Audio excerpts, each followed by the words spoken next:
परम मंगल में परात्पर अखिलेश्वर अकारण करुणा वरुणालय भक्तवांछा कल्पतरु तड़िद्वित विनिंदित पीतांबरधारी श्री बालकृष्ण लाल की प्यारे गिरधर लाल की अति कृपा से आप सब लोग भक्तिपथ ऑस्ट्रेलिया के तत्वावधान में ऑस्ट्रेलिया की राजधानी कैनबरा के सुंदर प्रांगण में हम आप सब बैठे हैं, हरि चर्चा का लाभ ले रहे हैं। आज इस सत्र का भी विश्राम दिवस है और इस पूरी यात्रा का भी विश्राम दिवस है। आज जो यात्रा हमारी ऑस्ट्रेलिया की चल रही थी, आज यहाँ विश्राम हो रही है और प्यारे गिरधर लाल जी अब आगे प्रस्थान करेंगे। इतने आनंद के साथ, निर्विघ्नता से, इतने सब लोगों के साथ में, मतलब कम से कम 24 घंटे भागदौड़ में हम 20-25 लोग तो रहते ही थे। एक रात से ज्यादा एक शहर में रुके नहीं। कैनबरा में दो रात रुके, 2 दिन रुके और सिडनी मेलबर्न में भी 3-3 दिन का हुआ। बाकी सब जगह एक एक दिन। लगभग आज 10वां दिन है शायद। कब शुरू हुई थी अपनी यात्रा? 12 को, और आज क्या है? 22। 11वां दिन है लगभग। हाँ नहीं, 10वां ही दिन है। तो 10 दिन की ये पूरी यात्रा हरि चर्चा के माध्यम से चल रही थी।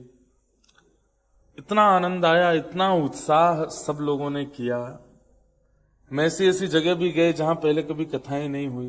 गोल्ड कोस्ट में कभी कथा नहीं हुई, पहली बार कथा हुई। इतने वैष्णव आए। ब्रिस्बेन में इतने लोग आए। अब चलो, गोल्ड कोस्ट ब्रिस्बेन तो आसपास है। तस्मानिया, वहां तो दूर दूर तक लोग, कई तो ऑस्ट्रेलिया, मेलबर्न, सिडनी में रहने वाले लोग तस्मानिया नहीं गए आज तक। हम वहां गए। होबार्ट में, बिल्कुल छोटा सा शहर, बहुत कम आबादी। आज हम आंकड़ा लगा रहे थे कि आपका ऑस्ट्रेलिया बड़ा कितना है। हमारे भारत से 3 गुना बड़ा है, लेकिन जनसंख्या केवल दिल्ली अगर आ जाए ना आपके ऑस्ट्रेलिया में, कंगारू भाग जाएंगे यहां से। भारत का एक बात बोलें, कई लोग विदेश में रहने वाले भारत को कभी कभी बहुत ऐसा बोलने लगते हैं कि यहाँ व्यवस्था नहीं है, यहाँ पर रोडों के तरीके नहीं है, लोग बाग ऐसे करते हैं, ऐसे करते हैं। इतनी बड़ी जनसंख्या में वो देश फिर भी चल रहा है और टॉप 5 में बैठा हुआ है। बहुत बड़ी बात है। आपके यहाँ पे बोलना नहीं चाहिए, कंगारू बढ़ जाते हैं तो सरकार फिर स्कीम निकालती है उनको विश्राम देने की। हमारे भारत में ऐसा नहीं है। इतनी जनसंख्या है भारत में, और वो भी जनसंख्या उन लोगों की जो रजिस्टर्ड हैं, जिनके आईडी, पासपोर्ट आदि सब हैं। उतनी जनसंख्या सुनकर के हालत खराब होती है। कितने तो ऐसे हैं जिनका दूर दूर तक कोई कागज ही नहीं है। इतने बड़े देश में इतने लोग रहते हैं, इतनी जनसंख्या वहां रहती है। जितना निभ रहा है ना, उतना और कोई निभा भी नहीं सकता है। पूरे विश्व का संचालन करने वाले बड़े बड़े नेताओं को अगर भारत भेज दिया जाए कि जाओ चलो भारत में, भारत को संभालो, नहीं संभाल पाएंगे। वो भारत तो अपने आप ही संभलता है। भारत को कोई और संभाल नहीं सकता। भारत अपने आप में श्रेष्ठ है। तो इतने बड़े ऑस्ट्रेलिया में वो छोटा सा तस्मानिया, उसमें भी होबार्ट शहर इतना सा, बहुत कम जनसंख्या पर फिर भी वहां इतने वैष्णव आए। कम से कम 500 लोग आए कथा में, जबकि 1.5 घंटे की कथा थी बस। सिडनी में 3 दिन का सत्र हुआ। हर दिन 2500 लोग, 3000 लोग आते थे। इतने लोग आते थे और केवल उनको कोई और, हमारे ऐसा नहीं था कि यहाँ पे कुछ बांटा जाएगा, कुछ दिया जाएगा, आओगे तो आपके पीड़ाओं की निवृत्ति के कुछ नियम बताए जाएंगे, कुछ नहीं। केवल कथा सुनाई जाएगी, हरि चर्चा। उसमें भी हमारी ऐसी आदत है कि हम ज्यादा बाहर की बात कम करते हैं, कथा ही ज्यादा चलती है, फिर भी लोग इतने आते थे। इससे ये बात पता चलती है कि ठाकुर जी की कृपा अब हो रही है, लोगों के अंदर वैष्णवता जागृत हो रही है, कथा के प्रति, श्री जी के भाव के प्रति, सनातन धर्म के प्रति जागरूकता आपकी बढ़ रही है। इसके लिए आप सब लोगों का बहुत बहुत धन्यवाद। आप लोग इतना जागरूक हो रहे हैं।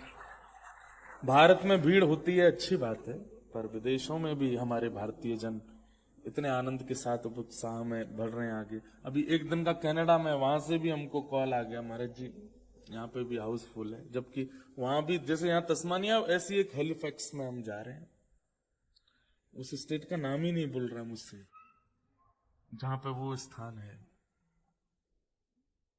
अभी भी याद नहीं है, वहां पे भी लोग बाग आ रहे हैं। तो ये बात बताती है कि अब लोगों के भीतर भगवत भाव सुनने की कितनी जागरूकता है, कितनी उत्सुकता है। ऑस्ट्रेलिया का ये क्रम आज विश्राम हो रहा है। हमारे साथ जितने भी भाई लोग सब चल रहे थे, सबको बहुत बहुत धन्यवाद। आप लोग इतना परिश्रम कर रहे थे। हमारे भारत से हमारे साथ में, मैं लास्ट में इसलिए धन्यवाद ज्ञापन नहीं करता कि कथा विश्राम करते करते समय हो जाता है, तो पहले ही हम कर दे रहे हैं। हमारे साथ संगीतज्ञ सब आए भारत से। भारत में तो 8-9 लोगों के साथ में हम चलते हैं, पर यहाँ केवल 3 त्रिदेव ही पधारे थे, ब्रह्मा विष्णु महेश। सृष्टि संचार के लिए 3 ही काफी हैं। तो हमारे साथ गायन पर प्रेम जी महाराज, हमारे तबला पर मनीष जी, और सुंदर वाद्य बेंजो पर आए हमारे श्री दीपक जी। आप सालों से व्यासपीठ की सेवा में भारत में भी संलग्न है, यहाँ इस बार पधारे। साथ ही भक्तिपथ की जो भारतीय टीम है, जो पूरी कथा को लाइव कर रही है, सोशल मीडिया पर आपके जैसे भी फोटोग्राफ्स आते हैं उनको डालने का काम जो करते हैं, कई लोग तो इसीलिए हंस जाते हैं उनको देख के, हाँ हमारा फोटो खींचेगा। तो इस पूरी कथा को लाइव टेलीकास्ट भक्तिपथ पर करने के लिए भारत की भक्तिपथ टीम भी आई, राघव उपाध्याय, और साथ में उनके जो फोटोग्राफ सबके खींच रहे हैं ऐसे धर्मेंद्र जी, जिनका बहुत बड़ा योगदान रहता है आप सबके मुखमंडल को जन जन तक पहुंचाने के लिए। साथ ही इस पूरे वीडियोग्राफी, क्योंकि भारत में तो 3-4 लोग रहते हैं, यहाँ पे अकेले ही बेचारे संभाल रहे हैं, तो अभिषेक शर्मा जी भी यहाँ सब व्यवस्थाओं में थे। साथ में राज शुक्ला जी, ये हमारे अकाउंटेंट हैं, सब अकाउंट्स देखते हैं। अकाउंटेंट मतलब कमाई का तो होता नहीं, हमारा खर्चे का ही होता है, खर्चा कितना कर रहे हैं। आपको बता दें, इस पूरे भक्तिपथ ऑस्ट्रेलिया का जो भी कुछ भी रहा, वो किसी से कहा नहीं गया कि आप कुछ सेवा करो, सब अपने आप जिसने जो भाव रखा, और जहां कहीं भी कम हुआ वहां भक्तिपथ ऑस्ट्रेलिया की तरफ से लगा है। और अभी बाकी कल हमको बिल मिलेगा तो हम भी लगाएंगे। तो ये तो केवल एक वो था कि आप सबके बीच में आना है, जिस तरीके से भी सब लोगों के आनंद, लेकिन लोगों ने खूब बढ़ चढ़ के सहयोग भी किया, अभी भी सबके भाव हैं, कर रहे हैं। किसी को कहा नहीं गया कि आप टिकट दो या बैठने का इतना पैसा है या ये है, और कहीं कह दिया गया हो किसी ने भी, तो आप भक्तिपथ पर संपर्क करके बता दीजिएगा कि किसने कब कहा क्या क्या कहा। क्योंकि इसलिए तो ये हुआ ही नहीं है क्रम कि यहाँ किसी से भी डॉलर मांगे जाएं या रुपए मांगे जाएं। कोई निर्माणाधीन कार्य के लिए भी किसी से कुछ मांगा नहीं गया है। बस आप आइए, कथा सुनिए, प्रसाद पाइए, जाइए, बस। इच्छा हो रही हो तो, हमने सबसे कहा मांगना किसी से है नहीं, कोई देवे तो छोड़ना नहीं। क्योंकि अब आप देखिए इतना ट्रेवल कर रहे हैं, लाखों में तो हमारी सबकी टिकट से ही हो गई हैं, पर सब व्यवस्थित हो रहा है अपने आप ही। तो खर्चा कितना हो रहा है उसका अकाउंट्स देख रहे हैं। बाकी अनुज शास्त्री जी हैं, वो लाल जी की सेवा में है, ये सब भारत से आए। यहाँ पर हमारे राम जी सिडनी से, जिन्होंने खूब मेहनत की, साल भर से बेचारे खूब परिश्रम में रहे, अंत आते आते इनको खूब जुकाम खांसी पड़ गई है। ठाकुर जी ने नेक इनके जो है यहाँ गला पकड़ लिया है। वो इसलिए भी होता है कि जब बहुत सुंदर कोई व्यवस्था हो जाती है तो एक टीका लगा देते हैं ना, नजर नहीं लगे, तो इसलिए ठाकुर जी ने उनको थोड़ा अस्वस्थ कर दिया। मेलबर्न में कथा की सारी व्यवस्था हमारे चेतन जी, धर्म जी और हमारे सब भाई लोग कर रहे थे। वहीं से हमारे साथ, अच्छा इनका था नहीं साथ चलने का सब जगह, मैंने बस एक बार बोला कि चलो मेरे साथ, तो आप अपने जॉब पर, अब कोई जॉब वाले तो सुन नहीं रहे होंगे कथा, यहाँ बता देते हैं। ऐसी ऐसी लीव डाली है महाराज के, हम बुखार हो गया है, हमें यूं हो गया है, ऐसे कर करके सब चल रहे हैं और सब लोग बस लगे हैं भाग दौड़ करने में। अब लोग तो बहुत सारे हमारे साथ में जुड़ गए, आप सबका बहुत बहुत धन्यवाद है। सब जगह कथाएं क्रम हुई, खूब आनंद के साथ वो सब हुआ। हमारे बंटी जी जिन्होंने भी खूब परिश्रम किया, सब लोगों के आने जाने में सब सहयोग में थे। मेलबर्न से हमारे कुछ बालक भी हैं, वो भी बेचारे अपने सब काम छोड़ करके यहाँ पूरी कथा में, मेलबर्न में भी थे, सिडनी में भी थे, फिर सिडनी से वापस जाना, मैंने कहा चलो कैनबरा, तो चले आए, यहाँ पर भी आए हैं, कथा सुन रहे हैं। तो ये सबका प्रेम यहाँ इतना मिला है, आप सबको हमारा बहुत बहुत धन्यवाद। हमारे गिरधर लाल जी की तरफ से आप सबको बहुत बहुत आशीष। आप सबके चित्त में ऐसी भक्ति बनी रहे, ऐसा प्रेम बना रहे। यहाँ पर ये कथा कैनबरा में हुई, सब लोगों ने यहाँ सहयोग किया, पर मीनाक्षी जी और इनके पतिदेव संजीव जी, इनके खूब भाव से पिछले वर्ष भी आए थे यहाँ, खूब आनंद हुआ, तो उनका भी भाव था महाराज जी इस बार हो। पिछली बार हम स्नोई माउंटेन भी गए थे, इस बार भी था कि चलिए, पर मैं जहां जहां घूमने गया मेरे साथ वाले सब जगह गए। मैंने कहा एक जगह तो कोई ऐसी रखो जहां मैं ही गया हूं और कोई ना गया। थोड़ी प्रतिस्पर्धा हमारी चित्त में भी आ गई, तो इनको नहीं लेके गए वहां पे, नहीं तो फिर यूं हो जाती है महाराज जी और हम बराबर सब जगह घूमे आए। मैंने कहा ऐसे कैसे घूमे आए, हम थोड़े ज्यादा घूमे हैं। और स्नोई हम अकेले नहीं गए थे, लाल जी भी गए थे, गिरधर लाल जी भी गए थे। पिछले साल जब आए थे तो झांपी जी में बैठ के कोट वोट पहन के श्री लाल जी भी गए थे, तब वहां बड़ी स्नो थी, खूब हमने वो क्या बोलते हैं उसको, स्लाइड्स करी, खूब गिरे पड़े, खूब आनंद, पहली बार जीवन में मैंने बर्फ देखी थी, तब खूब आनंद किया। तो ये सब आनंद रहे। बंधुओं देखो, गीता के अंत में भगवान श्री कृष्ण अर्जुन से कहते हैं, अर्जुन मैंने तुमको इतनी सारी बातें बताई, इतना ज्ञान दिया, तुम्हें क्या प्राप्त हुआ? तो अर्जुन एक बात कहता है, नष्टप मोह स्मृतिर लब्धा। हे नाथ, आपने जो भी कुछ मुझे सुनाया उससे मेरा मोह नष्ट हुआ, लेकिन आपने जो कुछ भी मुझे बताया वो मुझे याद है ऐसा नहीं है, मुझे एक एक श्लोक याद नहीं है, एक एक बात याद नहीं है, पर मेरे पास में आपने मुझे ज्ञान दिया, ये स्मृति है, ये संस्मरण है। यहां 2 दिन में जो बातें बताई गई हो सकता है कई लोगों को याद रहे, क्योंकि टॉपिक ही ऐसा लिया है 10 लक्षण। कई बार स्वच्छंद कथा होती है तो लोगों को याद नहीं रहता कि महाराज जी ने कथा में क्या सुनाया, पर स्मृति याद रहती है। स्मृति कैसी होती है? कथा में एक ऐसी कोई बात आई थी कि आंखों से आंसू आ गए थे, कथा जब हो रही थी बाहर वर्षा हो रही थी, लोग बाग सब ऐसे बैठे थे, भोजन में ये बना था, महाराज जी ने ऐसे एक भजन गाया था, एक कीर्तन सुनाया था। ये स्मृतियां होती हैं, ये यादें।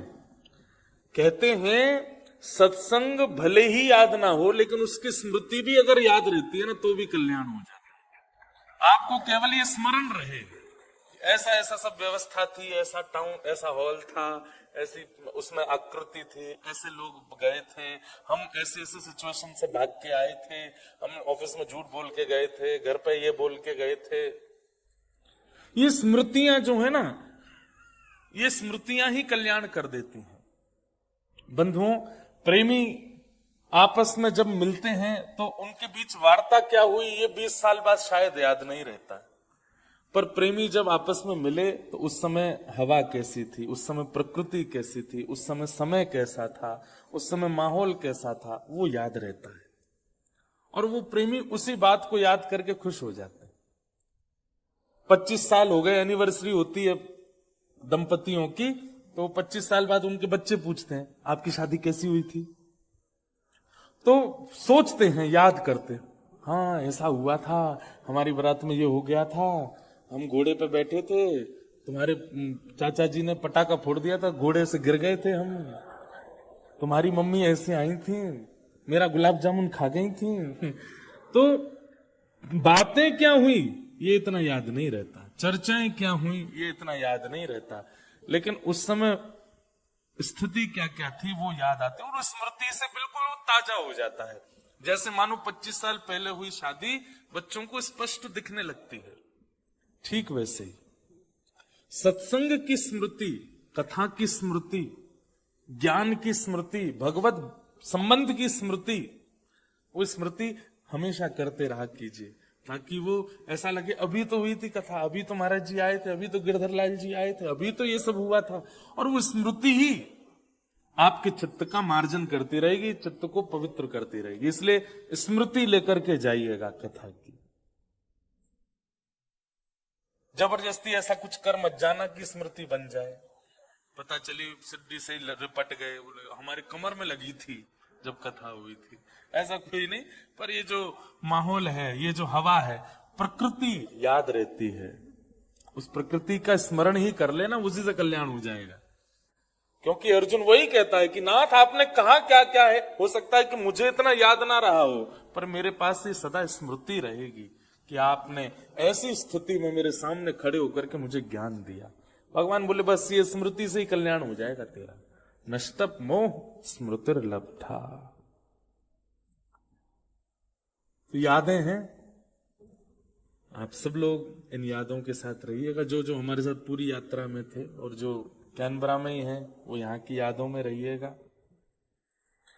फिर मिलेंगे अगले वर्ष, जरूर जल्दी कुछ योजना बना करके आएंगे। बाकी भक्तिपथ ऑस्ट्रेलिया के द्वारा कुछ ना कुछ क्रम चलता रहेगा। संभवतः बहुत जल्दी हमारे पूज्य पिताजी महाराज वे भी कथा के लिए ऑस्ट्रेलिया आएंगे। अभी शिकागो में उनकी कथा चल रही है, तो सबने प्रार्थना की है महाराज जी समय दीजिए, आप ऑस्ट्रेलिया भी आओ। तो भक्तिपथ के माध्यम से कभी पिताजी भी आएंगे। और फिर सिडनी में व्रज का निर्माण हो रहा है भक्तिपथ के द्वारा, जहां पर अब क्या क्या हो रहा है ये तो मैं बता, तो सिडनी में भी बताया था, पर मेरे को एक मन में बात आई कि भाई कार्य करने के बाद कार्य को हल्ला करने दो, हम पहले से हल्ला क्यों करें। पर निश्चित है एक सूक्ष्म व्रज कैनबरा सिडनी रोड के बीच में या कहीं पर, इसी आप लोगों से 2 घंटे की दूरी पर और सिडनी वालों से 40 मिनट की दूरी पर एक व्रज का निर्माण हो रहा है, जहां आप, कोई मंदिर नहीं है, कोई ऐसा भवन नहीं है बड़ा, पर खुले में ही एक व्रज की अनुभूति हो, ऐसा एक व्रज निर्माण हो रहा है। और वहां हमारे वृंदावन की आचार्य पद्धति, वृंदावन की भाव पद्धति से ऐसा सब निर्माण किया जाएगा। बातें तो मेरे मन में बहुत कुछ आ चुकी हैं। हमारा मन तो है कि सप्तनिधि का जो पद है, वृंदावन प्यारो वृंदावन, उसमें गोविंद देव, गोपीनाथ, मदन मोहन, राधा रमण, राधा वल्लभ, जुगल किशोर और कुंज बिहारी, इन 7 ठाकुरों की छोटी छोटी कुंज बनेगी। सप्तनिधि मंदिर, वहां 7 निधि हैं, श्री गोविंद देव जी से लेके और बिहारी जी तक। और जब व्रज का निर्माण होगा तो उन 7 ठाकुरों की पहले तो चित्रपट की ही सेवा होगी, मूर्ति स्थापना नहीं करेंगे, मूर्ति स्थापना बाद में करेंगे, पहले चित्रपट की स्थापना होगी। और चित्रपट भी स्पेशल बनवाए जाएंगे भारत में, अद्भुत बड़े बड़े चित्रपट। और उन चित्रपटों का जो लोकार्पण और उनका जो व्यवस्थीकरण होगा, वो 7 निधियों के गोस्वामी जन आएंगे ऑस्ट्रेलिया और वे अपने हाथों से करेंगे। ऐसी योजना है। जो गोविंद देव जी के सेवायत हैं उनसे निवेदन करेंगे, वे ऑस्ट्रेलिया आके गोविंद देव जी को विराजमान करेंगे। गोपीनाथ जी के जो सेवायत जयपुर में है वो गोपीनाथ जी की स्थापना करेंगे। जो मदन मोहन जी के सेवायत करौली में है उनका वीजा लगवाएंगे, उनको बुला के उनसे स्थापना करवाएं। जिनके हाथ के ठाकुर उनके लाड़ से ही विराजें। राधारमण लाल जी के स्थापना के लिए श्री राधारमण जी के गोस्वामी आएंगे। हमारे जुगल किशोर जी के लिए पन्ना से वहां के गोस्वामी जन आएंगे। राधा वल्लभ लाल जी के लिए श्री राधा वल्लभ लाल जी के सेवायत आएंगे। श्री बिहारी जी के लिए बिहारी जी के गोस्वामी और हमारी हरिदास परंपरा के रसिक जन आएंगे। बाकायदा जैसे वृंदावन में समाज गायन होता है, पद गायन होता है, मंगला आरती होती है, राजभोग होता है, शयन होता है, वैसी पद्धति वहां पर व्यवस्थित की जाएगी। और वृंदावन से 7 श्रेष्ठ ब्रजवासी पुजारी बुलाए जाएंगे जो वहीं रहकर के 7 निधियों की सेवा करेंगे। गौशाला छोटी सी बनेगी जहां गायों की सेवा भी होगी। और एक वहां पर भक्तिपथ गुरुकुलम, जिस गुरुकुल में शनिवार रविवार की क्लासेस हुआ करेंगी। 5 क्लास होंगे। अब ताली बाद में बजाना सुन लो पहले। बात है तो इतनी, हर बात पर टप टप बजा दोगे आप। तो गुरुकुल की स्थापना होगी। उस गुरुकुल ऐसा नहीं है कि वहां आपको प्रॉपर साथ पूरे स्कूलिंग वहां होगी, भगवान ने चाहा तो वो भी हो जाएगा, लेकिन प्रारंभ में केवल शनिवार और रविवार को ही क्लासेस होंगी, जिसमें 10 साल से लेकर के इन्फिनिटी तक की उम्र के लोग ज्वाइन कर सकते हैं। और इस क्लास का मोटिव होगा, 5 सेक्शंस होंगे। जैसे first grade, second grade, third grade होता है, ऐसे हमने ग्रेड नाम नहीं रखे, फर्स्ट सेकंड थर्ड नहीं रखे। तो फर्स्ट ग्रेड का नाम रखा है बाल लीला। तो बाल लीला से जो पास आउट होंगे वो जाएंगे व्रज लीला में। व्रज लीला से जो पास आउट होंगे वो जाएंगे गोवर्धन लीला में। और गोवर्धन से जो पास आउट होंगे लास्ट क्लास होगी रास लीला। तो ऐसे लीलात्मक नाम रखे जाएंगे क्लासेस के। और वहां प्रारंभिक शिक्षा जैसे फर्स्ट क्लास में बहुत लॉजिकल और बहुत छोटी छोटी जानकारियां धर्म शास्त्र के और हमारे हिंदू सनातन के बारे में। तिलक क्यों लगाते हैं, शिखा क्यों रखते हैं, घर पे कोई मेहमान आए तो उसको तिलक क्यों करना चाहिए, शंकर जी पर दूध क्यों चढ़ाते हैं, गणेश जी को दूर्बा क्यों चढ़ाते हैं, दुर्गा मैया को सिंदूर क्यों चढ़ाते हैं, बाल कृष्ण प्रभु का पंचामृत अभिषेक क्यों करते हैं। ऐसे 100 पॉइंट्स चुने जाएंगे जो बहुत जरूरी होते हैं सबको जानने के लिए।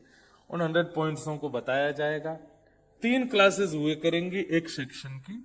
और फिर फोर्थ क्लास में माने शनिवार रविवार, शनिवार रविवार, शनिवार रविवार, चौथा शनिवार रविवार उस क्लास के बच्चों के सबके एग्जाम होंगे। उनसे पूछा जाएगा आप क्या सीखा बताओ 3 क्लासेस में। उसमें जो जो लोग पास आउट होंगे वो फिर सेकंड सेक्शन में जाएंगे, मतलब बाल लीला से पहुंच जाएंगे व्रज लीला में। फिर व्रज लीला में थोड़ी और अपग्रेड हो जाएगा। उसके आगे गोवर्धन लीला। गोवर्धन लीला में प्रैक्टिकली चीजें ज्यादा सिखाई जाएंगी, बताने वाली कम। जैसे कि हवन कुंड कैसे बनाया जाता है, सातिया बनाने का नियम क्या होता है, गैया का दूध कैसे काढ़ते हैं, गोबर कैसे थापते हैं, घर में रंगोली कैसे बनाते हैं, घर में कोई संत आ जाए तो उनका स्वागत कैसे करते हैं, उस समय कौन से मंत्र बोलते हैं, सब चीजें, भोग लगाने की क्या विधि है, सब कुछ वहां पर जितना प्रभु कृपा करेंगे। मतलब कल को कोई अगर भारत से संत आवे, वो आपके घर आवे, तो घर आते ही उसको पता चल जाए कि ये भक्ति पथ का पथिक है। आपका स्वरूप, रूप और आपकी वाणी और आपकी क्रिया। आज पता है, हम एक बात मेरे मन में आई थी, भारत के कितने ऐसे संत हैं वो विदेश जानबूझ के नहीं आते। क्यों? क्योंकि उनको एक चीज का डर लगता है कि चलिए कम से कम रोटी सब्जी मिल जाएगी, लेकिन फिर भी इतनी शुद्धता नहीं मिलेगी घरों में। तो यहां आप लोगों की मजबूरी कि आप यहां से जा नहीं सकते, लेकिन आप लोगों को धर्म से दूर भी तो नहीं रहना है। इसलिए संत महापुरुष और वृंदावन के वक्तागण यहां आ सके, उनकी व्यवस्था के लिए भक्ति पथ की एक गुरुकुलम की व्यवस्था होगी। जहां से कल को कैनबरा किसी को आना है तो पहले ही हमें पता चल जाए कि कोई महापुरुष गए हैं कनाडा तो ऑस्ट्रेलिया, तो हम उनको कह सकें कैनबरा में उनके यहाँ रुकना है आपको, उनके यहाँ रुकेंगे तो आपके अनुकूल व्यवस्था होगी, प्रसाद होगा, अप्रस्था होगी, सब कुछ होगा। तो जब पता चलेगा भारत में भी संतों को जो ओवरसीज नहीं जाते हैं कि भाई ऑस्ट्रेलिया में ऐसी व्यवस्थाएं हो रखी हैं, तो वो भी मन बनाएंगे चलिए हम भी चलते हैं, और उनका आगमन, उनका दर्शन, उनका श्रवण कितनों का कल्याण यहां पर करेगा। तो इन भावनाओं से ये भक्ति पथ व्रज का निर्माण ऑस्ट्रेलिया में प्रारंभ हो जाएगा, संभवतः राधाष्टमी के बाद।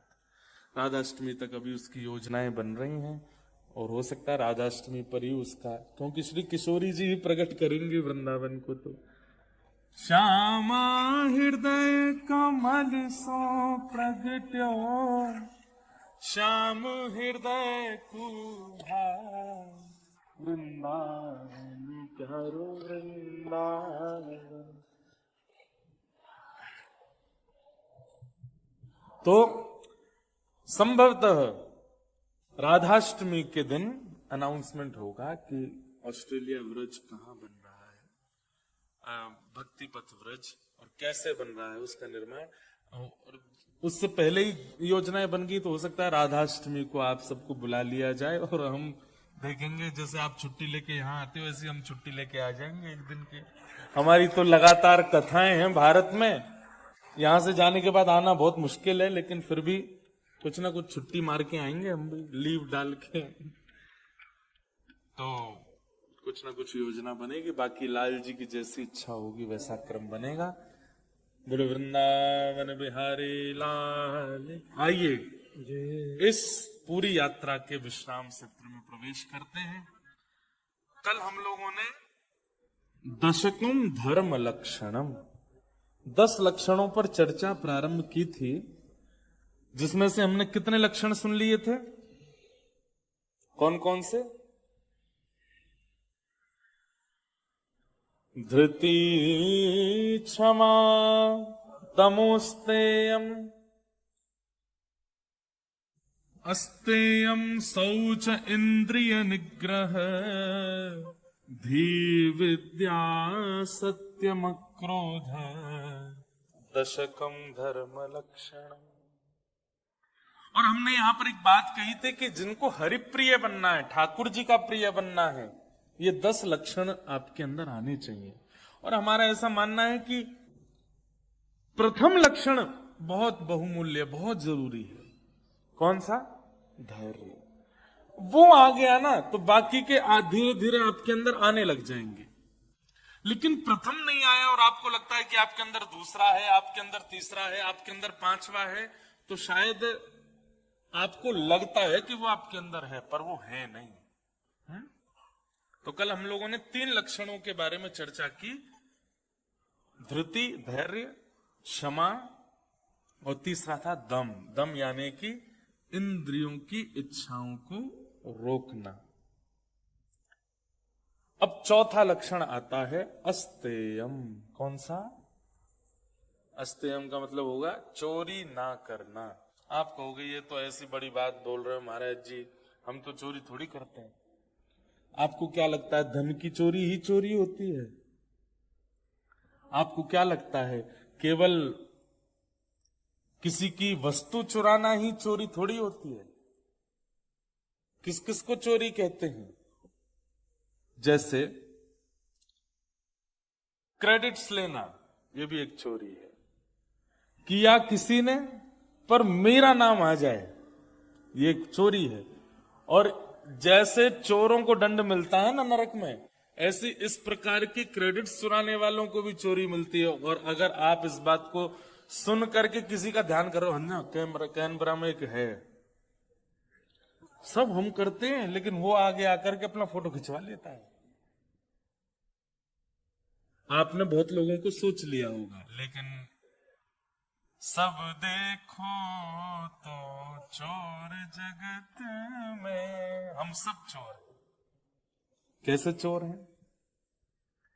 आप ऑस्ट्रेलिया आ गए, यहां पे घर बनाया, व्यापार सेटल कर दिया, बच्चों को सेट कर दिया। कल को किसी ने कहा, बोले भैया तुमने बहुत व्यवस्थित कर लिया सब कुछ, ठीक है, भगवान की कृपा है, कहते तो हैं पर मन से मानते नहीं है इस बात को। अगर आप मानते हैं कि ठाकुर जी की कृपा है तो आप गिनाओगे नहीं। बुरा नहीं मानिएगा, आप में से कई लोग बताने लग जाते हैं, हम जब आए थे ना यहां पर तो हमारे पास इतनी व्यवस्था नहीं थी, ये नहीं था महाराज जी, मैं तो फुटपाथ पर सोया था, मैं तो केवल जो है यहाँ वेजिटेरियन के ऑप्शन नहीं थे, हम जैम बटर लगा लगा के खाते थे ब्रेडों पे, और ऐसा करते थे ऐसा करते थे, ऐसा कर करके मैंने यहाँ पर बसा, अब जाकर के ये सब बन गया महाराज जी। मैंने कहा आपने, नहीं सब है कृपा ठाकुर जी की। तो फिर आपने इतना गिनाया क्यों? हम सब चोर हैं, कृपा सब ठाकुर जी करते हैं। आप मैं व्यवस्थित होकर के यहाँ कैनबरा में कथा सुन रहे हैं, कराने वाले आयोजक सोच सकते हैं मैंने वेन्यू बुक किया था, मैंने इतने डॉलर दिए थे, मैं ये सोच सकता हूं कि मैं भारत से चल करके आया था, किसी से भी 1 रुपया नहीं लिया, अपने खर्चे कर करके भी मैंने कथाएं सुनाई है। ये आपका और मेरा अभिमान और ये आपका मेरा अपने लिए क्रेडिट लेना, ये चोरी है। ठाकुर जी कह रहे हैं मेरी इच्छा ही नहीं हुई होती तो तुम कर पाते, ये सब नहीं कर सकते। हम सब चोर हैं संसार में। इसलिए अस्तेयम पर मैंने बहुत चिंतन किया इस विषय पर। मैंने कहा चौथा लक्षण जो है, हम चोरी तो करते नहीं है, तो फिर इसका विस्तार समझाऊं कैसे मैं सबको? तब मन में गिरधर लाल जी ने ये भावना प्रकट की, किसने कहा तुम चोरी नहीं करते?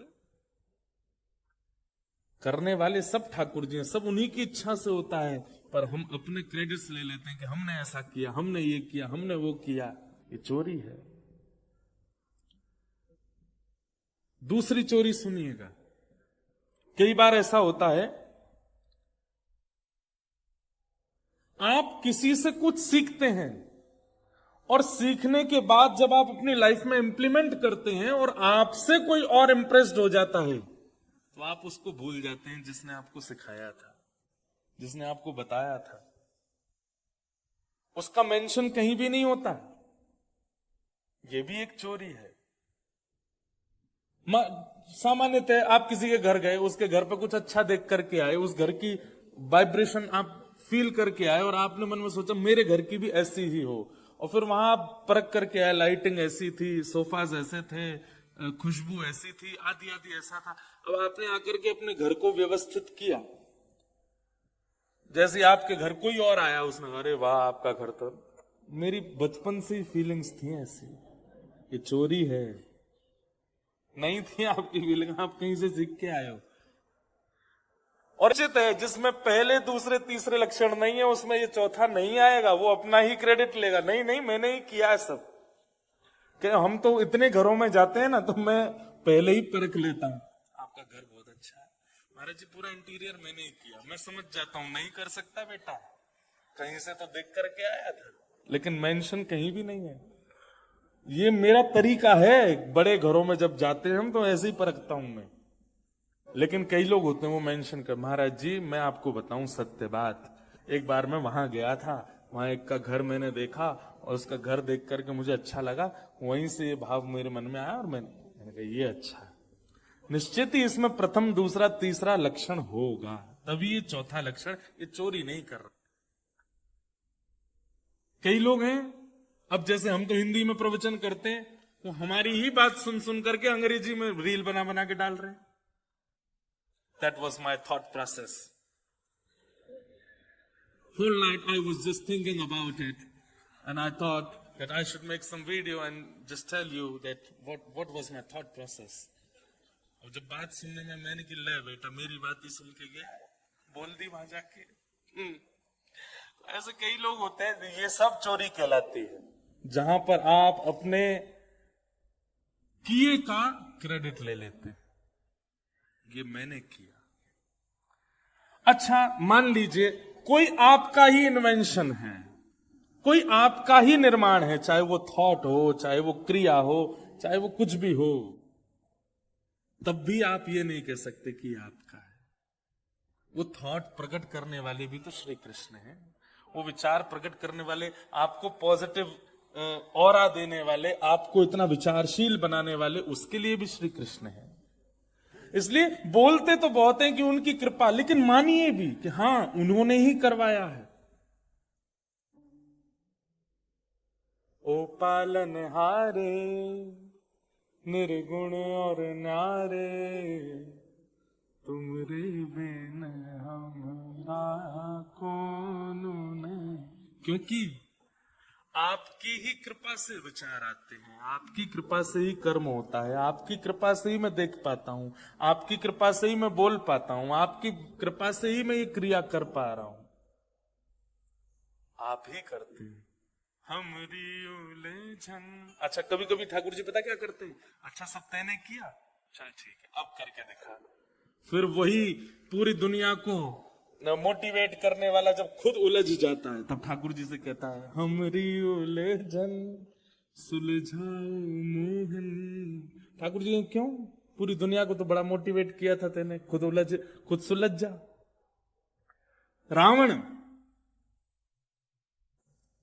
सोने की नगरी उसके पास, देवी देवता उसके यहां पर ऐसे चाकरी करते थे जैसे बड़े बड़े घरों में नौकर लगे रहते हैं, ऐसे बड़े बड़े देवता रावण के यहां चाकरी में रहते थे। लेकिन उसको ले डूबा तो केवल यही कि सब मैंने किया है, नहीं, ये उसके पूर्व काल का या किसी समय का या उसके पूर्वजों का पुण्य था जो उसको भोगना था। और जैसे ही वो भोग पूर्ण हुआ, रावण जैसी दुर्गति किसी की नहीं हुई, आज तक पुतला जलता है उसका। एक बार मरा नहीं, हर साल मरता है रावण, हर साल उसका और हर साल एक जगह नहीं मरता, पूरी दुनिया में मरता है। ऐसी दुर्गति किसी की नहीं हुई। इसलिए भैया चोरी नहीं करनी है। सूरदास जी ने क्रोध में लिखा, अरे बस चोर के नाम पे एक माखन चोरी दिखता है सबको, खुद को नहीं बोलते हो चोर। कोई पति श्रेष्ठ बन गया, कहां से सीख के आया ये श्रेष्ठ पति बनना? श्री कृष्ण से आया है। कोई बहुत सुंदर बनकर के अपने रूप का गुमान, ये रूप लावण्य को सजाना, रूप लावण्य से आकर्षण कर किसने सिखाया? श्री कृष्ण ने। कोई ज्ञान देकर के अपने आप को मोटिवेशन स्पीकर मानता है, कहां से आया ये मोटिवेशन? श्री कृष्ण से आया। कोई बहुत बड़ा राजनीतिज्ञ बनता है, ये राजनीति कहां से आई है? श्री कृष्ण से आई है। और जब कहने पे आते हैं कि चोर कौन, बोले माखन चोर। माखन चोर का नहीं, सूरदास जी गुस्से में ये पद लिख रहे हैं।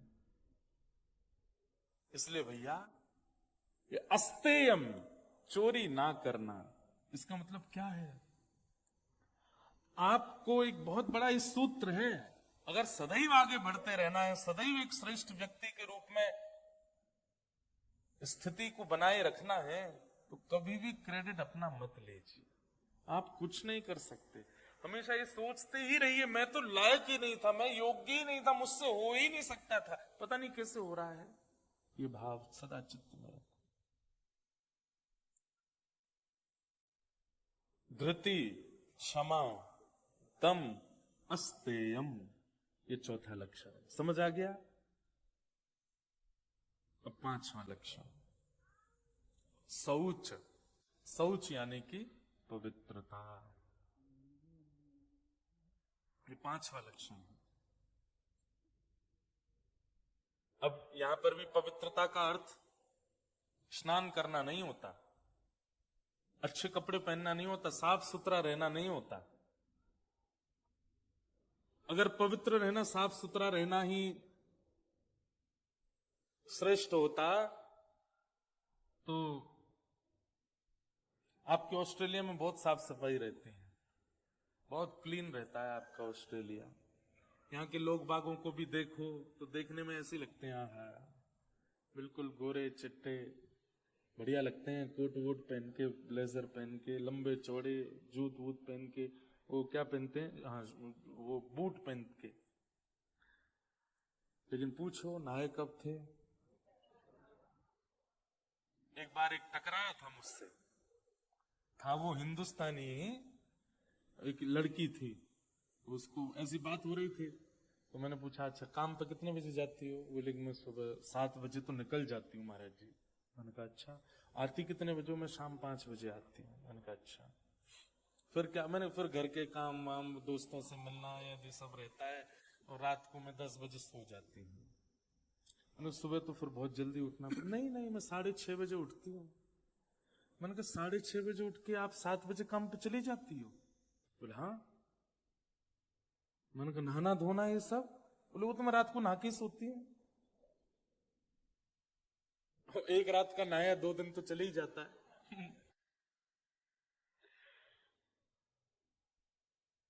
ऐसी तो यहां स्वच्छता है। तो नहाना धोना स्वच्छ रहना इसको पवित्रता नहीं कहते, विचारों की पवित्रता है। आपकी जो थिंकिंग है वो अगर पॉजिटिव है, आपकी विचारधाराएं जो है वो अगर पॉजिटिव है तो आप पवित्र हो। कई लोग होते हैं उनके पास में हर बार एक रीजन है। कभी कहीं जा रहे थे, कोई काम नहीं बना, तो वो अपनी बात नहीं लेते कि मेरे से नहीं बन पाया। वो ऐसा विचार करते हैं उसने मेरे ऊपर कुछ करा दिया है, वो मुझे देख रहा था, उसकी मुझे नजर लग गई है, वो चाहता ही नहीं था कि हो, अब वो बहुत खुश हो रहा होगा मेरा काम नहीं बना है। ये है विचारों की अपवित्रता। आप स्वयं पर देखिए ना कि मैंने कमी कहां छोड़ी है। हर व्यक्ति का ये लक्षण हो चुका है कि वो परास्त होने पर, हार जाने पर ब्लेम ढूंढता है, किस पर डालूं, किसने किया मेरे साथ ऐसा, किसकी वजह से हुआ मैं ऐसा। एक बालक था, वो अभी मुझे मिला कुछ दिन पहले। वो पहले यूएस रहा 10 साल, अभी वापस भारत शिफ्ट हो गया। तो मैंने उसको पूछा, मैंने कहा अब कहा तुम वापस यूएस कब? बोला अब नहीं जाना महाराज जी, अब तो मैं यहीं आ गया। मैंने क्यों, क्या हो गया? महाराज जी अब मैं क्या बताऊं, पूरी बात तो बहुत लंबी कहानी हो जाएगी, लेकिन माता पिता ने सपोर्ट नहीं किया। मैं उसी से ही समझ गया था। मैंने कि दूसरे पे ब्लेम डाल रहे हैं तो इसका मतलब जब खुद की कमी सहन नहीं होती ना खुद से, तब दूसरे पर हम डालते हैं, और इसी को विचारों की अपवित्रता कहते हैं। कई बार आपके प्रारब्ध में, आपके संयोग में नहीं है तो ठीक है, उसको स्वीकार उस भाव से कीजिए, दूसरों पर मत डालिए कि उसकी वजह से हुआ या ऐसे हुआ। ये नेगेटिविटी जो है ना, इसी को अपवित्रता कहते हैं। और हर स्थिति में जो पॉजिटिव रहता है, पॉजिटिव व्यक्ति का लक्षण बताएं क्या है? वो कुछ भी कर ले, कुछ भी उसके साथ में हो जाए, वो एक ही बात मन में सोचता है, चाहे जो हो जाए, वो यही सोचता है कि ये अंत नहीं है, इससे अच्छा मिल जाएगा। मैं कोई नष्ट नहीं हो गया हूं, मेरे को ये चाहिए था नहीं मिला, मुझे ऐसा करना था। This is not the end of the world. ये मेरी दुनिया कोई खत्म थोड़ी हो गई है यहां पे। ठीक है, कुछ और बेटर होगा, करेंगे। ऐसा सोच करके जो आगे बढ़, मुझे लगता है उससे पवित्र इंसान नहीं कोई, जो कभी नकारात्मक विचार ना लाता हो अपने चित्त में, अपनी बुद्धि में, अपने विचारों में, बस उठ के चल पड़ता है। और इसके लिए आपको एक चीज तो करनी पड़ेगी कि हर बार जीतने की भावना से ही मत जाया कीजिए। भगवान ने गीता में अर्जुन से एक ही बात कही, अर्जुन तू युद्ध कर, पूरी मेहनत से कर, जोर लगा के कर, पर जीतेगा ये सोच करके मत कर। तो परिश्रम कर और जो प्राप्त हो उसके लिए तैयार रहे। जीत मिले तो अच्छा, और हार मिले तो तेरे को कम से कम ये तो नहीं होगा कि मैंने परिश्रम नहीं किया था। तू परिश्रम कर। भगवान ने एक बार भी ये नहीं कहा कि तू जीत के लिए लड़, युद्ध के लिए लड़। कर्म के लिए कर्म करो, निभाने के लिए जियो। हमारी इच्छाएं क्या हो जाती हैं, हर जगह विजय विजय विजय, जीत जीत जीत, और पहले ही इतना सब कुछ विचार कर चुके होते हैं कि फिर जब वो नहीं मिलता तो फिर कोसने के लिए दूसरों को ढूंढते हैं। ये नकारात्मक विचार जो हैं, ये प्रिय नहीं है ठाकुर जी को, पहली बात। दूसरी बात, बहुत ज्यादा इनसिक्योर फील करना हर जगह पर, हर बातों में, हर व्यक्ति के साथ, हर किसी के अवगुण देख लेना पहले ही, ये तो ऐसा है, ये तो वैसा है, इसने तो ये इसके आव भाव से मुझे ऐसा लगता है, इसके ठीक है। कई लोगों, जैसे हम बहुत कथा करते हैं, इतने लोगों से मिलते हैं कि मेरे को एक ठाकुर जी की कृपा से एक गुण है कि मैं पहली दृष्टि में व्यक्ति को पहचान जाता हूं कि ये कैसा है, और उसका एक बात पहले ऐसा होता था कि जैसे पहचान में आया और वो व्यक्ति नेगेटिव लगा तो मैं उससे दूर हो जाता था। लेकिन अभी कथा करते करते ठाकुर जी कृपा से ये ठाकुर जी ने ही गुण तैयार करवाया कि भाई काला और नीला ये दो रंग होते हैं, दोनों अपनी अपनी जगह अच्छे लगते हैं। कई बार काले नीले को मिला दो तो अच्छे नहीं लगते, इसका मतलब वो रंग बुरे नहीं है, अपने अपने स्थान पर अच्छे। सामने वाला व्यक्ति नेगेटिव मुझे लगा है, लेकिन वो अपनी किसी स्थिति में नेगेटिव नहीं होगा, इसलिए उसके प्रति गलत भावना ना रखूं मैं। ये विचारधारा, इसको पवित्र कहते हैं। किसी की बुरी स्थिति देख करके या बुरा व्यवहार देख करके या बुरी विचारधारा देख करके आप उसको जज मत कीजिए, आप उसके प्रति पॉजिटिव ही रखो अपनी विचारधाराओं को। इसको कहते हैं पवित्रता। विचारों की पवित्रता, मानसिक पवित्रता, भावनाओं की पवित्रता, ये बहुत जरूरी है। मैं अभी कहा सिडनी में शायद कहीं बता रहा था कि हम लोगों की दृष्टि कैसी है पता है? आप सबके पास एक क्वालिटी है, सबके पास। कोई भी यहां बैठा ऐसा नहीं कह सकता कि मुझ में ये क्वालिटी नहीं है। वो क्वालिटी क्या है? दूसरे में अवगुण देखने की, सबके पास है। कई लोग ऐसे होते हैं, वो पहले मैं तो बहुत सीधा हूं महाराज जी, मुझे तो दिखता ही नहीं सामने वाला, खेल जाता है मेरे साथ छल कर जाता, मुझे तो पता ही नहीं चलता। ऐसा नहीं हो सकता। भगवान ने हमको ये गुण देके भेजा है कि हमको दोष बहुत जल्दी दिख जाता है, और ये केवल सत्संग में सामर्थ्य है। सत्संग के अंदर ये एबिलिटी है कि आप सत्संग करते हैं, आप नित्य किसी का श्रवण करते हैं, नित्य किसी वैदिक परंपरा, वैदिक भावनाओं को श्रवण करते हैं, तो श्रवण करते करते ये क्वालिटी आपकी जनरेट होती है कि आप अवगुण देखना बंद कर, गुण फिर भी नहीं देखते लेकिन अवगुण देखना बंद कर देते हो। अवगुण नहीं देखते, और यही पवित्रता है, यही विचारधारा है।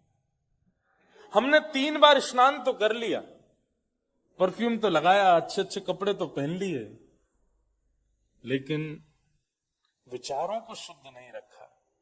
कर्माबाई थी ना, नाम सुने कर्माबाई का? कौन थी कर्माबाई? जिनके लिए ठाकुर जी खिचड़ी खाने जाते थे। वो कर्माबाई को पिताजी बोल के गए कि बेटा मैं जा रहा हूं तीर्थ यात्रा पे, तू ठाकुर जी की सेवा करना। और कैसे सेवा करना? बोले इनको पवा के ही पाना। कर्माबाई ने उस बात को इतने अधिकार से ले लिया अपने मन में। अब तो सुबह उठते ही कर्माबाई, छोटी सी लाली, सुबह उठते ही बिना नहाए धोए खिचड़ी बनाती, बिना शुद्ध अवस्था में खिचड़ी तैयार करके ठाकुर जी के आगे परोस देती। ठाकुर जी पाओ, आंख मीटती रहती, पाओ। कभी कभी तो बताते हैं कि वो दातुन करती थी और दातुन के पिछले भाग से खिचड़ी चला देती थी, ठाकुर जी के लिए बना रही है। और उस कर्मा की खिचड़ी को खाने के लिए ठाकुर जी महाप्रभु जगन्नाथ दौड़ करके आते थे। क्यों? क्यों? सीधी थी, सरल थी, सहज थी, पवित्र, भले ही बाहर से ना हो भीतर से थी। ऐसे उनके विषय में कथा आती है कि एक बार कर्माबाई जब थोड़ी बड़ी हो गई तो राजस्थान की थी, और राजस्थान से फिर वो जगन्नाथपुरी चली गई। उनको किसी पुजारी ने जगन्नाथपुरी से आकर के कहा, कर्माबाई हम जानते हैं कि जगन्नाथ जी आपके पास खिचड़ी खाने आते हैं, पर आपको पता है राजस्थान से जगन्नाथपुरी कितना दूर है? ठाकुर जी दौड़ करके, भाग करके, बीच में कितने निष्ठुर मार्ग से ठाकुर जी आते हैं और आकर के यहाँ खिचड़ी पाते हैं, तुरंत दौड़ करके वापस जाते हैं और वहां पर ब्रह्म वेदी पे खड़े होते हैं। हमने दर्शन किया, ठाकुर जी को कभी यहां से छिल जाता है, ठाकुर जी के वस्त्र फट जाते हैं, कभी कुछ श्रम होता है। कर्माबाई बोली ठाकुर जी इतने साल तक मेरे लिए यहाँ आए, अब मैं सब छोड़ के वहीं रहूंगी। तो कर्माबाई जगन्नाथपुरी चली गई, वहीं रहने लगी। तो ठाकुर जी बड़े प्रसन्न, अब तो मैया बगल में ही आ गई। तो सुबह सुबह मंगला में ही ठाकुर जी जाते थे। आज भी उस खिचड़ी का नाम कर्मा की खिचड़ी है, आज भी पाते हैं ठाकुर जी। तो एक महात्मा कर्माबाई के पास गए, और कर्माबाई के यहाँ रोज संतों की भीड़ लगती थी। क्यों? क्योंकि सुबह जब ठाकुर जी आते थे ना, तो ठाकुर जी का कुछ अवशेष उनके घर पर रह जाता था, उसका दर्शन करने आते। आज ठाकुर जी की माला रह गई, आज ठाकुर जी का वस्त्र रह गया, आज ठाकुर जी का चंदन रह गया, आज ठाकुर जी की सुगंधी घर में आ रही है, तो संत आते थे दर्शन करने। एक संत बैठे रहे, कर्मा बाई बोली, आपने दर्शन किए ठाकुर जी की माला के? बोले मैंने किए, लेकिन मुझे कर्मा तुमसे बात करनी है। कर्मा बाई बोली बताइए। बोले बेटा तुम मानो तो मैं कहूं। बोले नहीं आप कहिए, मैं मानूंगी। स्नान करके प्रसाद बनाया करो। मैं महाराज जानती हूं, पर ठाकुर जी को प्रिय ही वैसे लगता है, मैं क्या करूं। सुबह उठते ही मैं खिचड़ी बनाती हूँ, इतने में तो आ जाते हैं द्वार पर, खटखटाते हैं, खोलो, बैठा के उनको पवाना पड़ता है। अब इतने में स्नान। बोले नहीं, देखो ये तुम्हारे पूर्व जन्म के सत्कर्म है कि जगन्नाथ जी तुम्हारे यहाँ प्रसाद पाने आते हैं, लेकिन जिस दिन पूर्व जन्म के कर्म समाप्त हो जाएंगे, महाप्रभु जी नहीं आएंगे, फिर तुम रोती डोलोगी सब जगह। कर्मा भाई डर गए। बोले जगन्नाथ जी आना बंद भी कर सकते हैं मेरे यहाँ? बोले हाँ, जिस दिन तुम्हारे पूर्व के सत्कर्म समाप्त हो जाएंगे जगन्नाथ जी नहीं आएंगे फिर। उसने कहा मैं क्या करूं कि जगन्नाथ जी कभी आना बंद ना करें। बोले अब तुम और सत्कर्म बनाओ। बोले कैसे? सुबह जल्दी उठो, जल्दी उठ करके पहले समुद्र में स्नान करो, नमकीन स्नान करके फिर घर पे आके शुद्ध जल से स्नान करो, और स्नान करके फिर तिलक स्वरूप लगाओ, गले में कंठी धारण करके, और फिर अन्नपूर्णा मैया को प्रणाम करो, अग्नि में प्रयोग होने वाली लकड़ियों को सिर से लगा लगा के चंदन पुष्प अर्पित करके उनको धरो, फिर अग्नि प्रज्वलित करो, फिर उस कढ़ाई का पूजन करो जिसमें भोग बनेगा, और फिर उसमें एक एक वस्तु डालो, मुख पे पट्टा बांध के बैठो, तुम्हारी श्वास भी नहीं जानी चाहिए। इतने नियम बता दिए कर्मा भाई को। कर्मा भाई सब लिखती गई, ठीक है कल से ऐसे ही बनाऊंगी। दूसरे दिन कर्मा भाई सुबह उठते ही पहले समुद्र स्नान करने गई, फिर घर आके शुद्ध जल से नहाई, एक एक लकड़ी को पूछ पूछ करके चंदन लगा के धरे। इतने में ठाकुर जी आ गए। खोलो। कर्मा भाई जल्दी आई, गेट खोली, चुपचाप बैठ जाओ यहीं पे। ठाकुर जी, सुभद्रा जी, बलभद्र तीनों बैठ गए। और तीनों देख रहे हैं क्या कर रही हैं। अभी तो लकड़ियों का पूजन चल रहा है। बलराम जी के लाला जी काहे रो? मैया चुप रहो, अभी रुक जाओ, अभी बना रही हूं ना। और रोज ही आते थे ठाकुर जी, तो लकड़ी का पूजन चल रहा है, फिर उसके बाद चूल्हे का पूजन, फिर अग्निदेव का स्मरण किया जाए हो। अग्निदेव प्रज्वलित कर दिए, अग्नि प्रज्वलित हो गई, फिर कढ़ाई आई, कढ़ाई पर चंदन लगाया गया, पूरी पे मट्टी का लेप लगाया गया, जैसे जैसे महापुरुष बता के गए। मुंह पे पट्टा बांध करके आई। ठाकुर जी देख रहे हैं आंख फाड़ के। दाऊ दादा मंगला का समय हो रहा है ना, ये क्या कर रही है ये? और उस दिन ऐसा हुआ, मंदिर से घंटे घड़ियाल बजने लगे, मंगला का समय हो गया, खिचड़ी आधी ही बन पाई, और ठाकुर जी दौड़ करके मंदिर पहुंच गए। कर्माबाई की उस दिन खिचड़ी नहीं पाई ठाकुर जी। इतनी रोई कर्माबाई, बस प्राण निकलने को हो गए थे।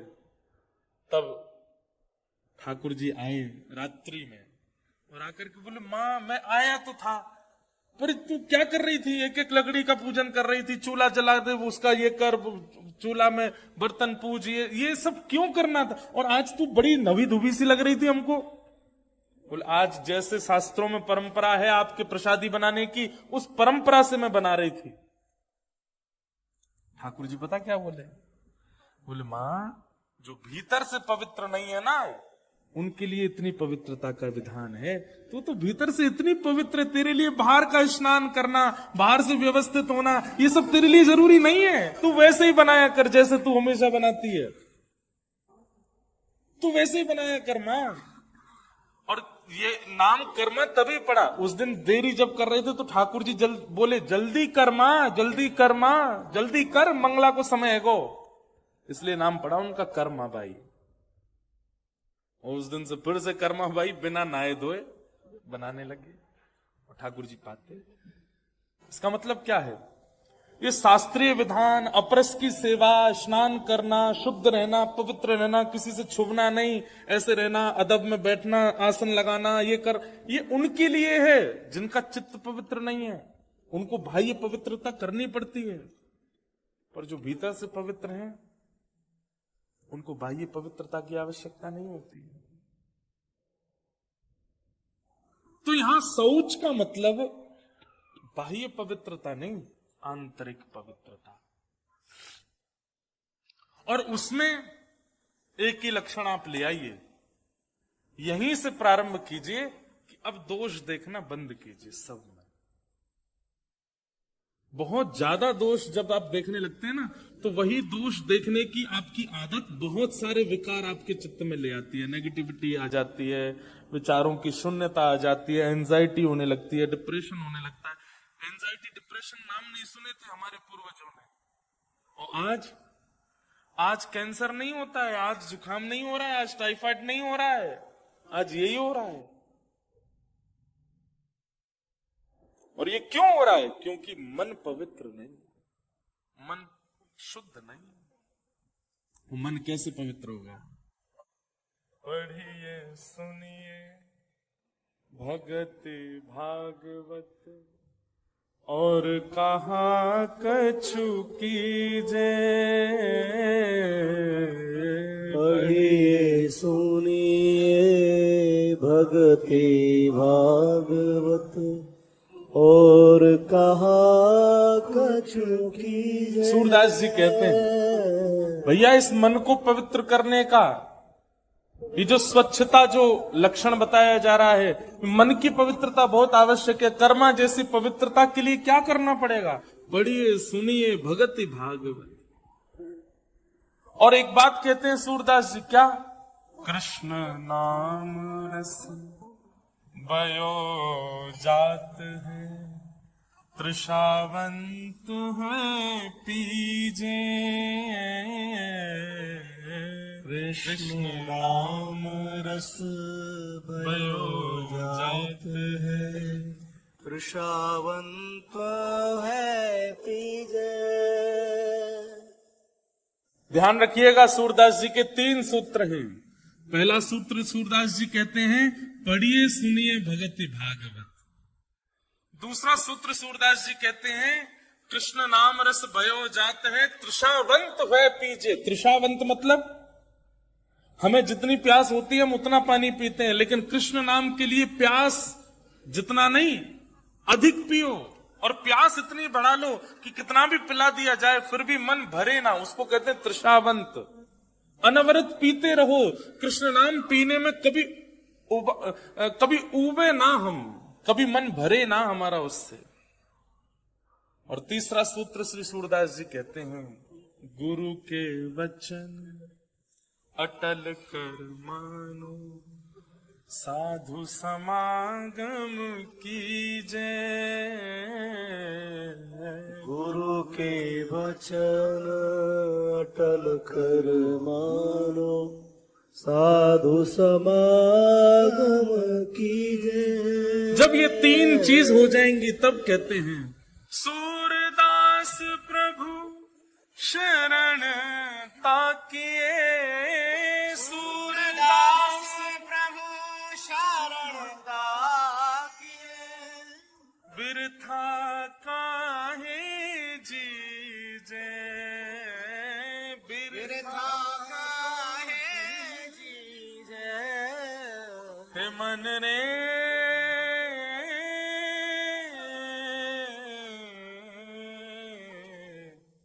कृष्ण नाम कह लीजे, राम नाम कह लीजे। यही है बस सूत्र।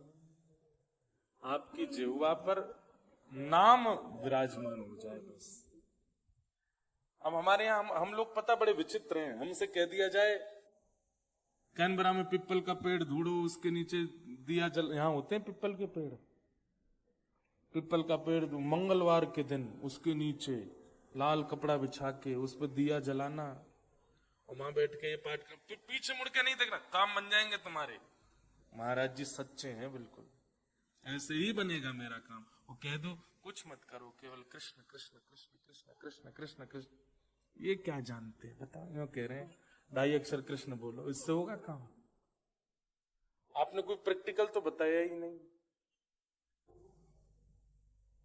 मतलब पैरासीटामोल देने से बुखार उतर सकता है, लेकिन वो डॉक्टर अच्छा नहीं जो डॉक्टर कहे इमरजेंसी में लेके जाओ, पहले बीपी चेक होगा, फिर शुगर चेक होगा, उसके बाद ड्रिप लगेगी, ग्लूकोज चढ़ाना पड़ेगा, 2 दिन हाँ, ये डॉक्टर अच्छे हैं।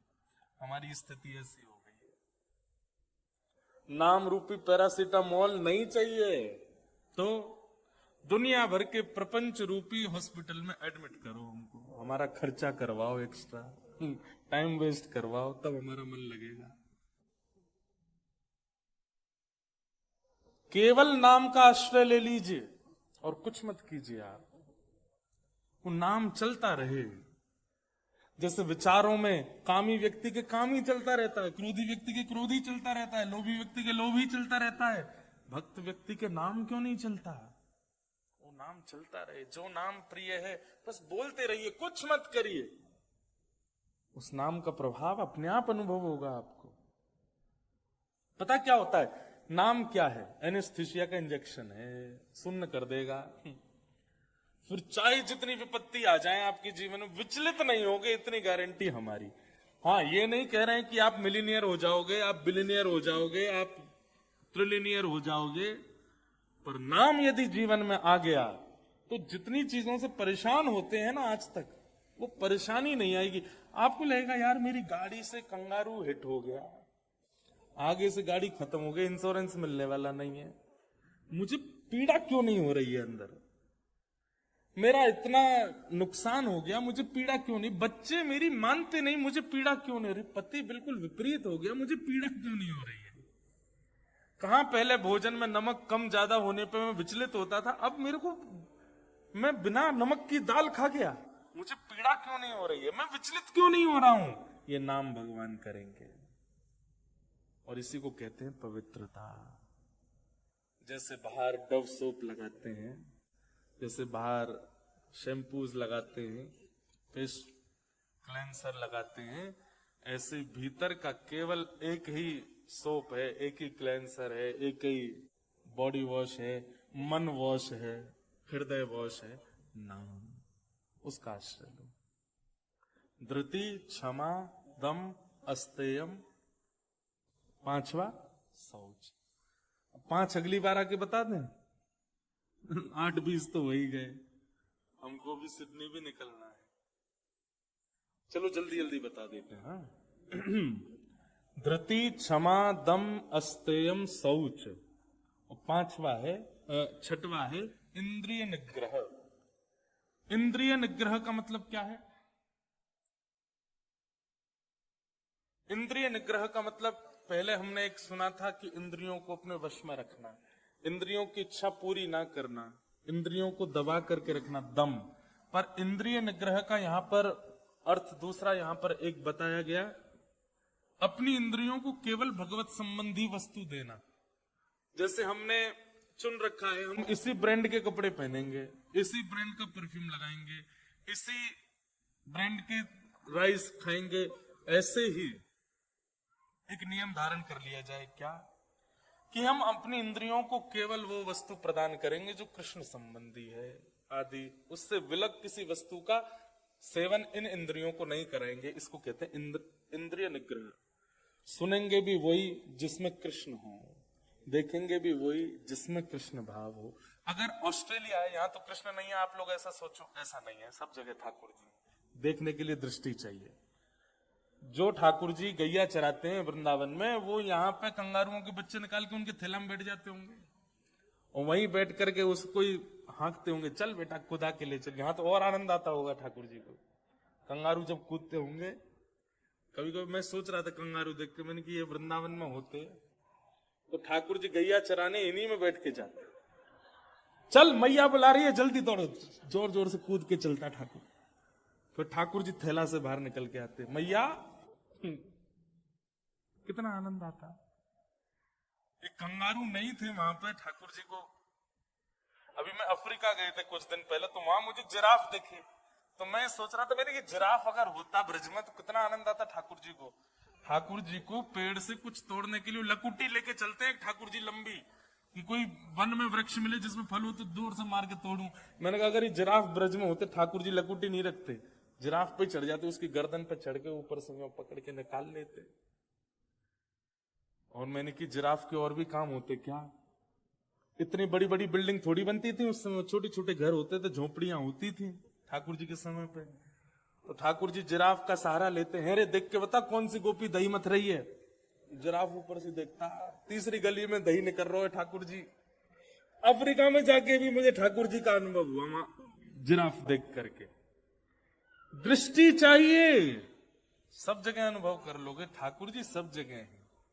कभी कभी घूमने जाते हैं आप लोग, तो इसी विचारधारा से जाओ कि वहां की सुंदरता नहीं देखनी है, वहां क्या है वो नहीं देखना है, वहां जाकर के ये अनुभव करना है कि ठाकुर जी यहां होते तो कैसे। देखो आपके सारे ट्रिप, सारी विचारधारा, सारी दृष्टि कृष्ण में हो जाएगी, आपको यही व्रज का अनुभव होने लग जाएगा। आज हम गए थे कौन सी जगह थी, बोनजाइज नेशनल, अब वो क्या था, पार्क तो था नहीं, वो जो भी ऑडिटोरियम। तो वहां पे छोटे छोटे वृक्ष देखे, 5-5 हजार नहीं 500-500 साल पुराने, 100-200 साल पुराने छोटे छोटे वृक्ष देखे। कलयुग के वर्णन में ऐसा कहीं कहीं आता है कि घोर कलयुग जब आएगा तो मानवों की हाइट इतनी छोटी हो जाएगी कि जो छोटे छोटे पौधे आज हम देखते हैं, इनके नीचे हम छाया लिया करेंगे, इतने छोटे हो जाएंगे हम। आज उसका हमको पहला रूप दिख गया। मैंने कि इन्हीं पेड़ों के नीचे हम आएंगे जो यहां रखे हैं। वो देखने में ऐसे लगते हैं कि उनको पास से देखो तो कितना विशाल पेड़ होता है, लेकिन वो छोटे छोटे हैं। ठाकुर जी का अनुभव भी वहां कर रहे थे। मैंने बताओ, मैं अपने लाल जी के लिए विचार कर रहा था। मैंने कि हमारे लाल जी इतने से हैं, हमारे लाल जी की निकुंज तो यही है।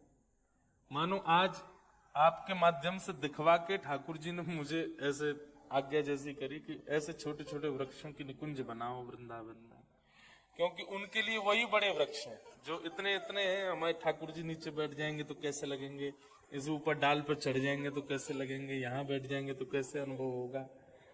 तो अब हमारे यहाँ तो मिलेंगे नहीं, तो आर्टिफिशियली बनवा सकते हैं ऐसी एक निकुंज जिसमें छोटे छोटे वृक्ष हो। वहां पे भी ठाकुर जी का अनुभव हो रहा था। अपनी दृष्टि आप निर्माण कीजिए सब जगह ठाकुर। तो इंद्रिय निग्रह का मतलब क्या है? अपनी हर इंद्रिय से, हर स्थिति, हर व्यवस्था में केवल कृष्ण का अनुभव करना। फिर आप कैसे हो जाओगे पता है? ये देखो श्याम, ये देखो श्याम, यही तो है मेरे जीवन प्राण। ये देखो श्याम, ये देखो श्याम, यही तो है मेरे जीवन प्राण। नैनाभिराम बंक मुस्कान, नैनाभिराम बंक मुस्कान, बोह मरोड़ लजावत काम, बोह मरोड़ लजावत काम।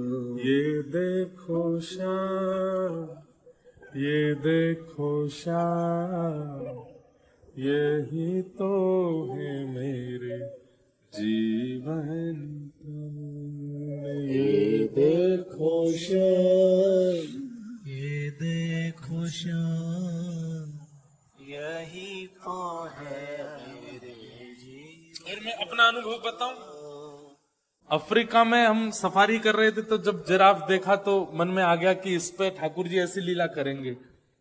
और उसी दिन शाम को जब मैं कथा के लिए आया तो कथा में एक लाली चित्र बना के लाई, तो मैंने मंच पे बुलाया, मैंने दिखाओ क्या बना। उसने वही चित्र बनाया कि एक जिराफ और दूसरे जिराफ दोनों के ऊपर हमारे गिरधर लाल जी खड़े।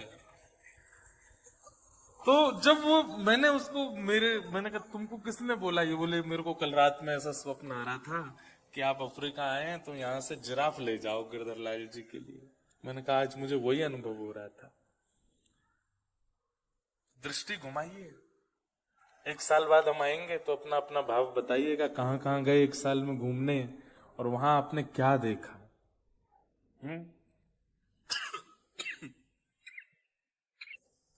हमारी दृष्टि में तो हम जहां भी घूमने गए, वहां हम होबार्ट में गए, ऊपर बर्फ में खेल रहे थे, वहां पे भी हम ठाकुर जी का ही भाव रख रहे थे। सब जगह श्री कृष्ण है, बस भाव रखने की देर है। ऐसे प्रत्येक इंद्रिय से कृष्ण का भाव रखना, इसको कहते हैं इंद्रिय निग्रह। धृति, क्षमा, दम, अस्तेयम, शौच, इंद्रिय निग्रह। धी, धी यानी कि विवेक, सही और गलत की पहचान, क्या सही है क्या गलत है इसकी परख होना, धी। दूसरा होता है विद्या। विद्या यानी कि मेरे पास सामग्री है, इस सामग्री का मैं कहां प्रयोग करूं जिससे सर्व कल्याण हो, इसको विद्या कहते हैं।